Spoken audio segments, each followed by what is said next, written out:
New year, fresh start, time to recreate myself.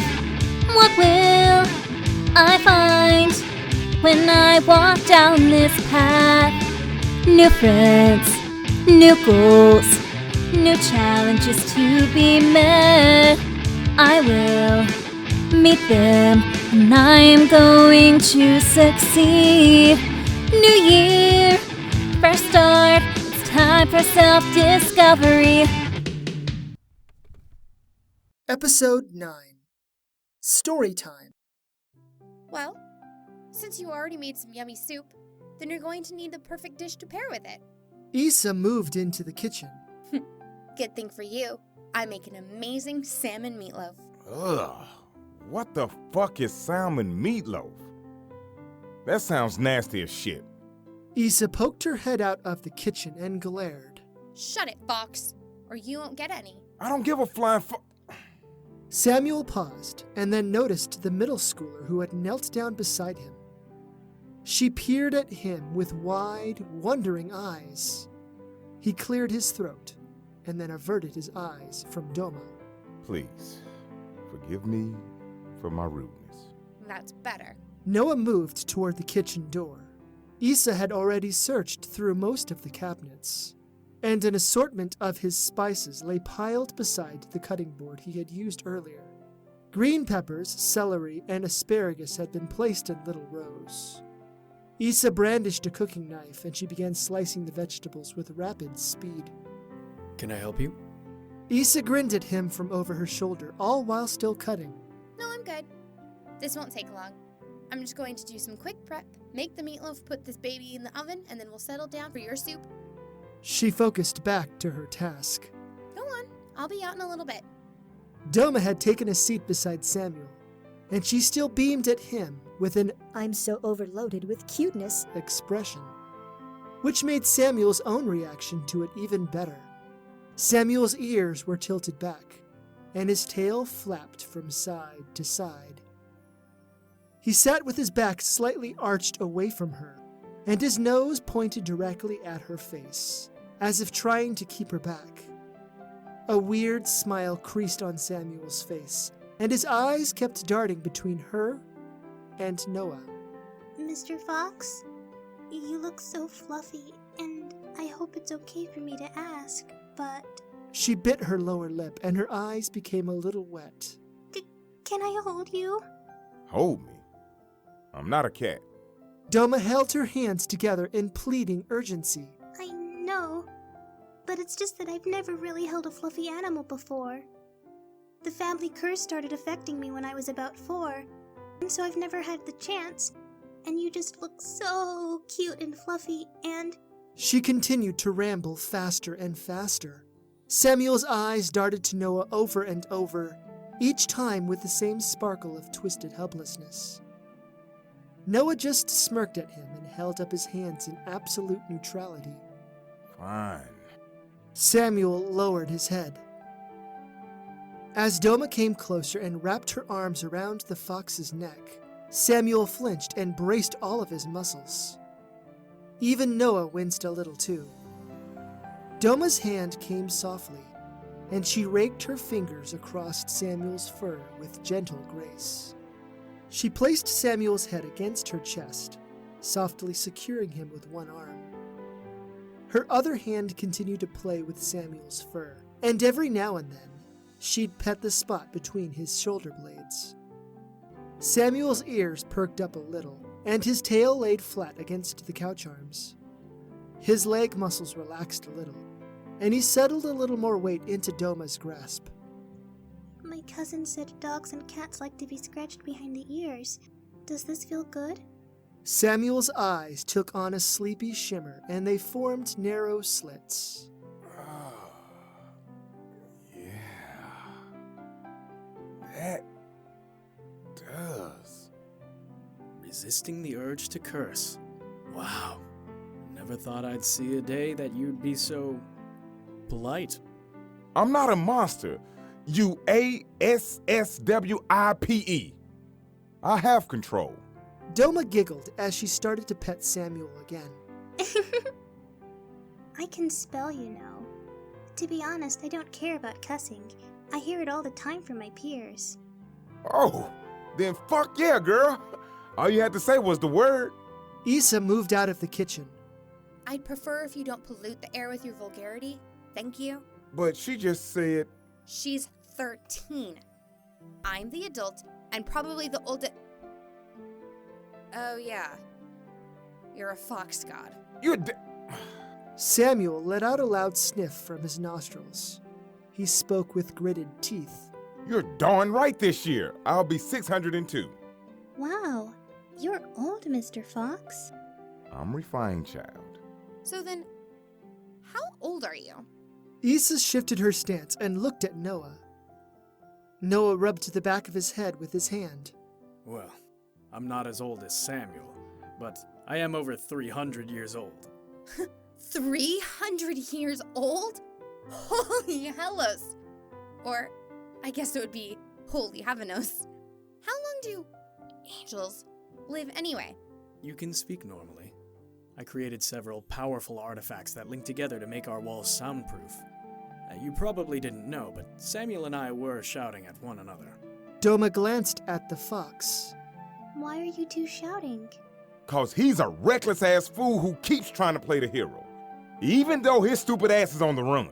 On the run? From who? Are you in trouble? Yeah. I suppose you could say I'm in trouble. Samuel let out a huge and long-lasting laugh. Hold on. Let me get the soup, and then let's get into this. I'm so excited. Issa walked back into the kitchen and returned with a tray. The tray had 4 bowls of soup, and she placed them on the coffee table between the couches.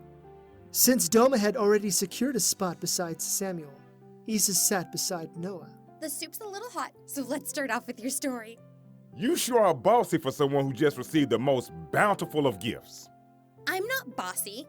When Doma giggled into her free hand, Issa just rolled her eyes. Whatever. I understand if you don't want to tell it. Issa batted her eyes at Noah. It's fine. So long as you don't tell anyone else. Despite his verbal reassurance, his stomach quivered with malignant shakes. A slight noxious taste crawled up the back of his throat. Noah's mind hummed with a violent electricity. The truths he was about to utter, they had not been whispered into the universe in ages. So, where should I begin? From your beginning. My beginning. Well, my angel parents fell in love, and then they decided that they were going to turn their love into a physical representation of their love. 2 years after a faithful night, I was born.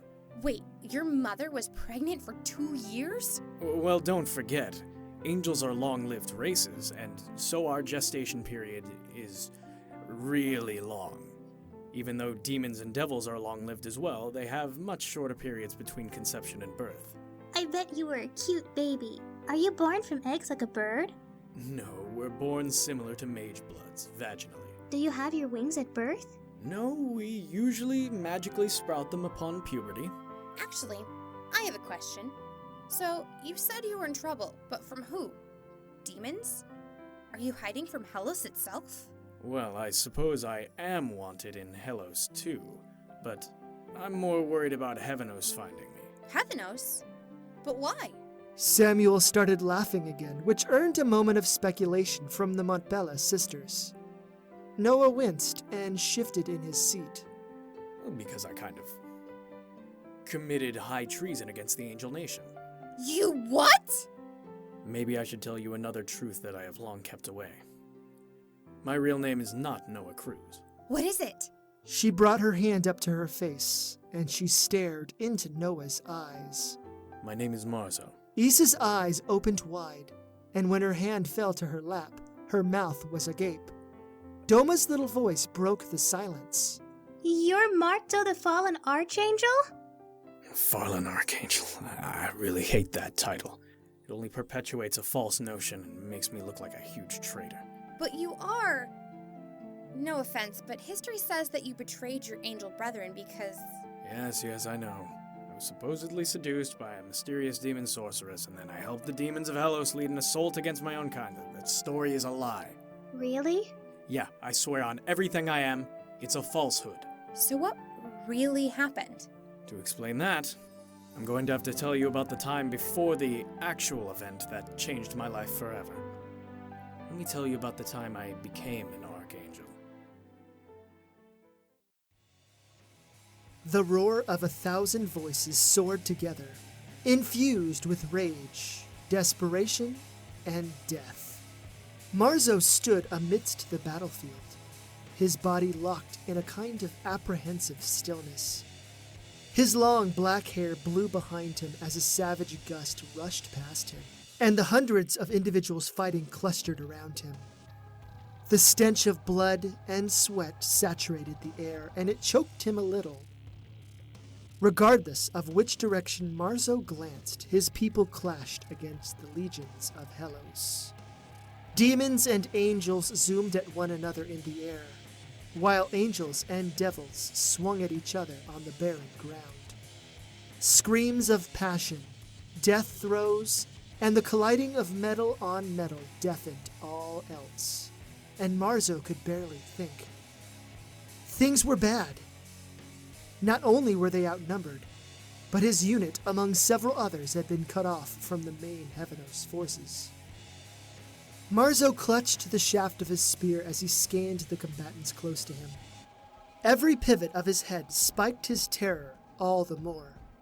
Angels' faces were contorted in anguish and helplessness as the devil knights and foot soldiers wore them down. A particularly gargantuan devil cleaved an angel's head from their shoulders in one brutal swoop, and then turned toward him. The devil stood a good 1.5 feet taller than Marzo, and she wore midnight black steel armor with protruding spikes coming from the shoulders and the chest. Silver blood coated much of the armor's surface, just like the 5-foot-long bastard sword in her hand. A pair of obsidian-colored horns curled out from her forehead. A grim, toothy grin spread across her face as she stepped up to Marzo. Marzo held out his spear in front of him, but it shook a little. His mouth had gone dry, and his knees wobbled ever so slightly. The devil closed in on him and raised her sword high. It came down with immense speed, but Marzo stepped to the side. The tip of his spear sailed forward over and over, but the devil casually knocked the point away at the last moment. She stepped back a little, but the confidence in the devil's eyes never faltered. Marzo pushed harder and kept urging his arm to pump faster. His lungs twisted inside him the longer he kept up the effort. The devil grabbed the spear shaft and held it in one hand. She raised her bastard sword up with the other. Marzo barely dodged the 3 swipes as he desperately tried to pull his spear back. Feed my blade more of that delicious silver blood. She brought her sword down on the shaft of the spear, and a massive crack splintered across its surface. The second strike broke it entirely, and Marzo fell back to the ground. A smaller stick with a jagged end remained in his grasp. The devil stood over him, and she raised her blade to the side. Marzo pushed both hands forward. Binding chains, release! A dozen silver chains and manacles extended from the ground and gripped the devil with fierceness. They tightened as soon as the manacles closed around her neck, wrists, ankles, thighs, and waist. The devil's eyes opened wider as Marzo knelt before her. Marzo spoke again, and the magical silver glyphs floated out of his mouth in a string.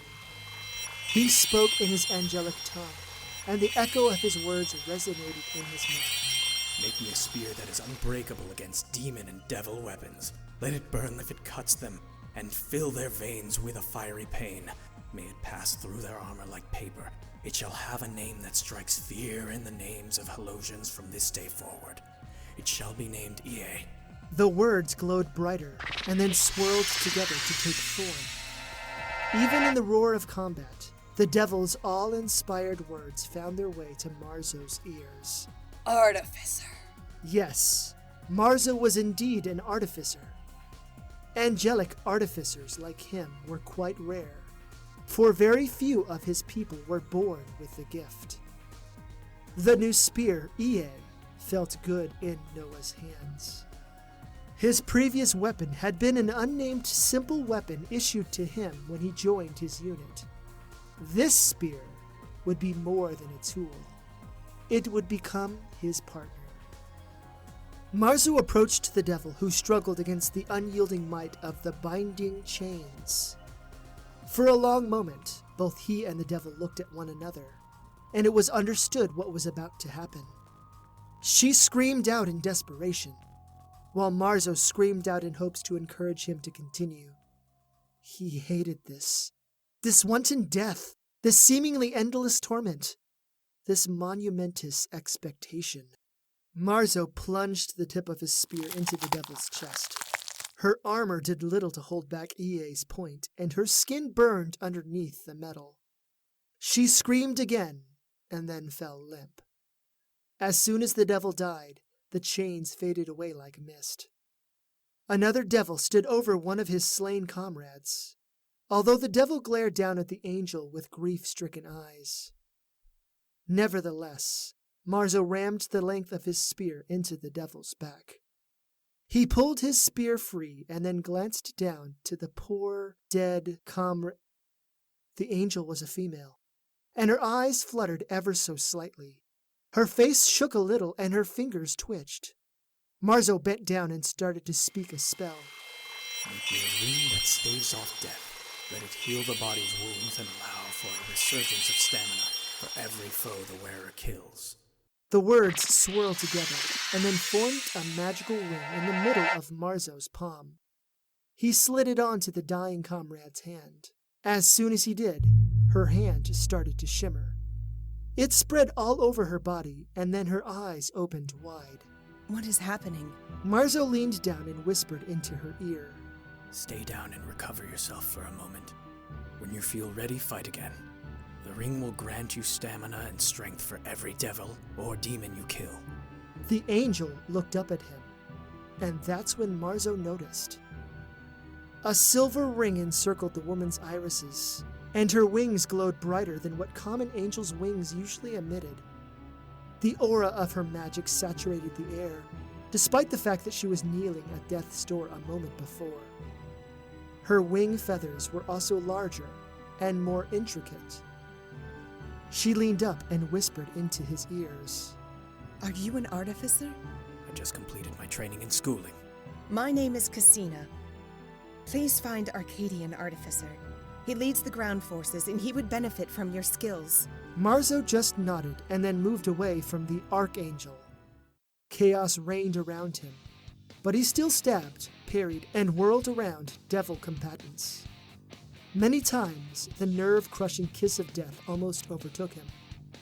Marzo twirled his weapon around and sent his spear tip into devil after devil, constantly moving toward the one landmark he could see. When the battle started, the army of Heavenos had come upon a great barren valley. A pair of hills crested either side of the plain, and a single massive tree stood on the side where the collective demon and devil forces had positioned themselves. Arcadian, the Archangel General of all of Heavenos' forces, had made a decision to lead the attack. Ideally, the general would be closer to the center of the battle, towards the side of the tree. Combat thickened, and more angel bodies lay upon the broken dirt. Angel and demon bodies slammed into the ground from the raging battles above.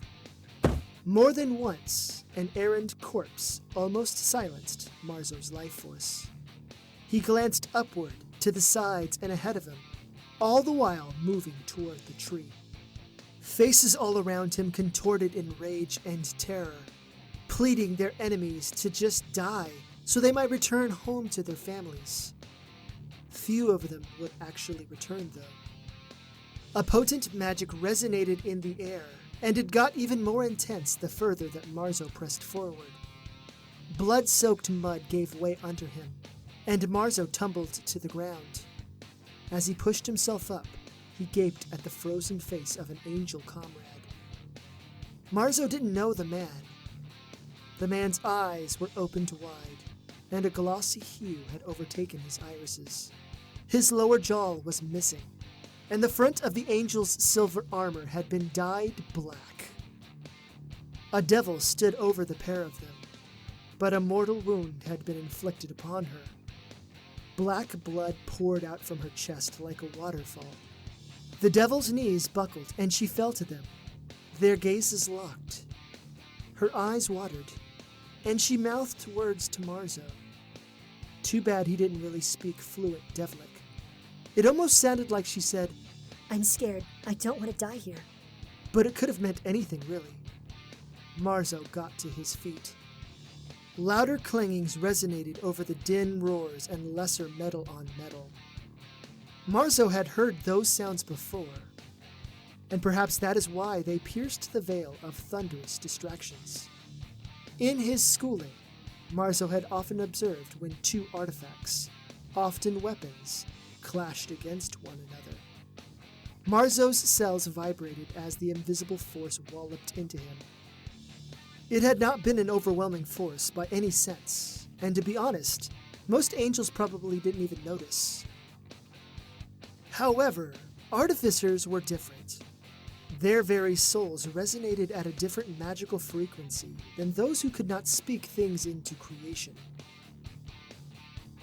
Marzo got back on his feet and he trudged through the mud again.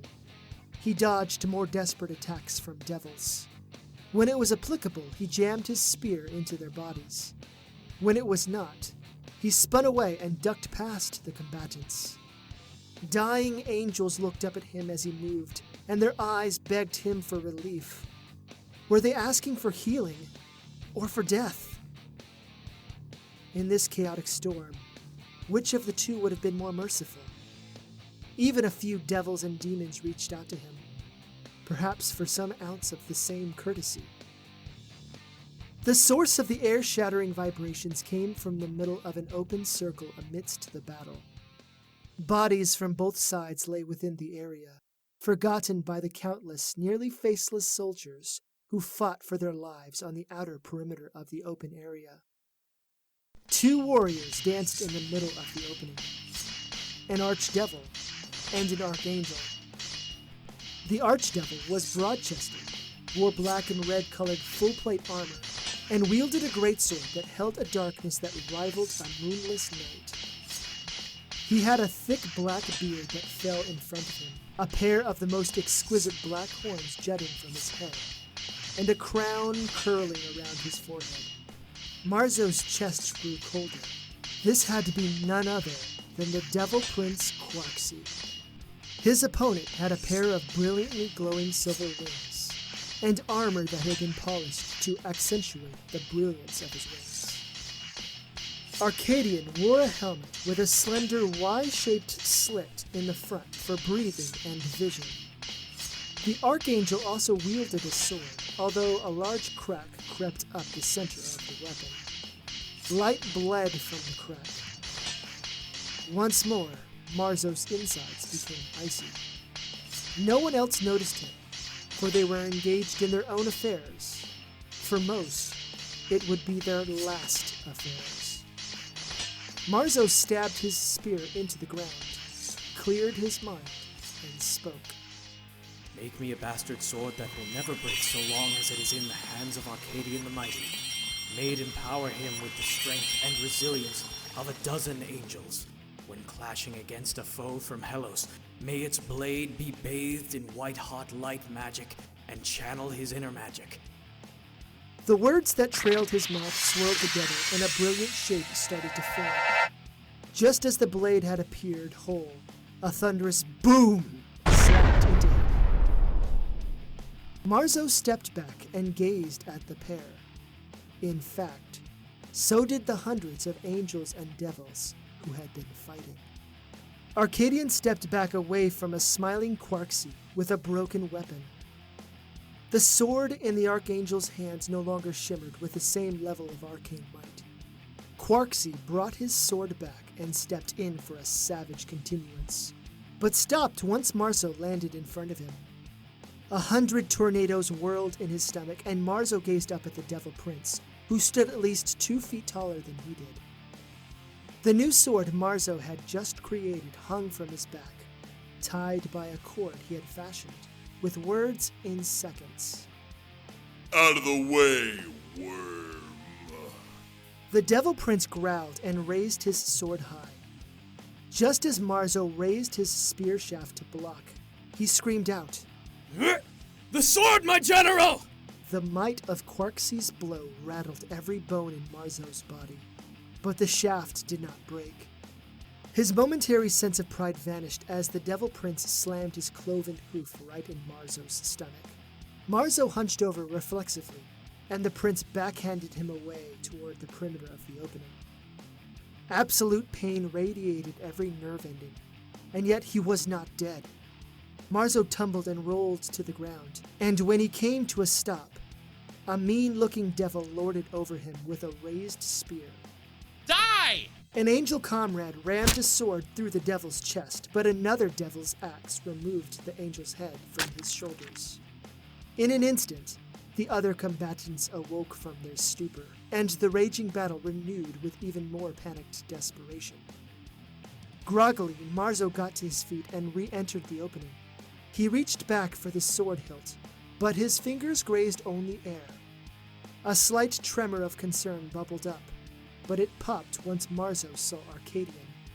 The Archangel General swung his new sword with incredible speed and skill, and Quarxie's face had been reduced to a confused snarl. Marzo glanced about, but his spear was nowhere in sight. While his weapon did not stand out, one grim thing did. All around him, his dying angel brethren lay crumpled, but still alive. Most of them were perhaps gazing into death's face, preparing to cross over into the great mysterious beyond. A few of his brethren and sisterin noticed him. They reached out to him, begging for something, anything. One of the angels lay within touching distance, and her guts lay over her lap like a blanket. Her lips moved softly. Please, help.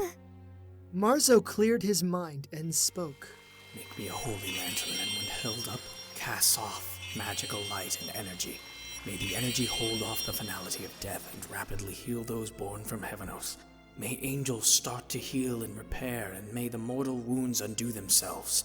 Please save my people from defeat and oblivion. His words came out as a prayer of desperation more than anything else. Still, the dying angel's eyes widened as she watched the flow of magical words spin together. When the glow of the new creation faded, a lantern hung in the air, dormant and unlit. Marzo grabbed the handle's ring at its top. An intense white fire exploded within the confines of the lantern, and a bright holy aura spread out from Marzo and the new artifact. In fact, the diameter of its touch far exceeded Marzo's expectations. Every single angel, both in the air and on the ground, shimmered with the same hue of light emitting from the lantern. Everyone around him stopped, including Arcadian and Quarxie.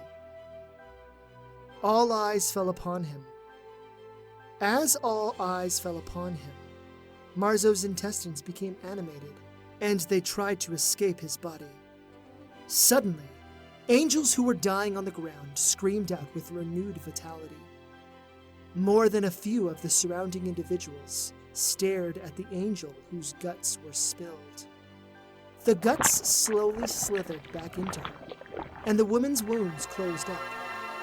A panicked devil slammed an axe into her head, but when he pulled it back, the angel woman merely looked up at him. The wounds closed like the others. What have I just created?